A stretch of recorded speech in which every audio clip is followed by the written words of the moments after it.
I don't know. I mean, we got pretty much similar group to what we had last year, but a lot of young guys got a year of experience under our belts, and I think we're excited about where our ceiling is and where we think we can be as a team. So I think everybody's pretty hungry to just get better every day and have fun and improve as a team. Do you feel the familiarity factor come in quicker this year so far? Yeah, I mean, you come into your rookie year, you don't really know what to expect. A lot of new things, new faces. So this year, you know what's going on, and you can have a better grasp of just everything going on around you. Auston, earlier this week, Barry Trotz, was talking about you. He's a young Mario Lemieux. This morning, Brad Marchand tweeted out, "How soon do the Leafs have to play 1-on-5 with just Auston to make it fair for the rest of the league?" So obviously, he's paying attention to all the hype around you right now. How are you dealing with it? The fact that you're getting all this positive attention. Yeah, I don't really listen to it. I don't really hear that all.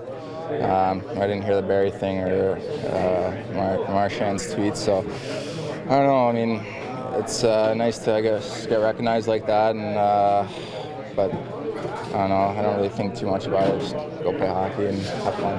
Is the ice a good place for you to focus on exactly what's happening and just get rid of the white noise that really seems to surround this club? Yeah, absolutely. That's kind of the thing about playing here. Obviously, a lot of attention and media and everything. So I think we've done a pretty good job so far of not letting all the expectations and the start to our season get to our head. I mean, we know there's a lot of work to get done and to do. So we're not getting too far ahead of ourselves. Just taking it day by day.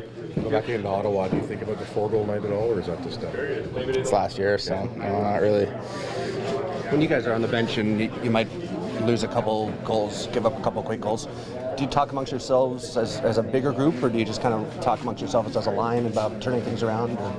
A little bit of both, I think. It's going to happen. We're going to let in goals. We're going to get scored on, and we just got to respond in the right way, and that kind of stuff. Like against Detroit, what happened in I think a couple games before, where we were up a couple goals, and we kind of get away from playing our game, and they end up scoring on us. So we just want to try to get away from that as much as possible and play a full 60 minutes instead of getting away from it.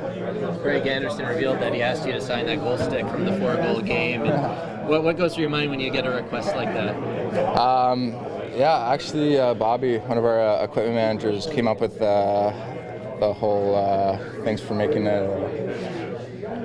first game. Yeah, thanks for making my first game a memorable one. But I guess he wanted something kind of funny, and so Bobby came up with something pretty good. He ran it by me, and I thought that was hilarious. So I'm glad he liked it, I guess. There's a lot of stick collectors and memento collectors among NHL players around the league. How often do you get requests for your sticks? Every once in a while. I like collecting sticks too, so I've got a few in my apartment here. But I get a pretty decent amount, I guess. What's your favorite stick? I know I got a Joe Thornton.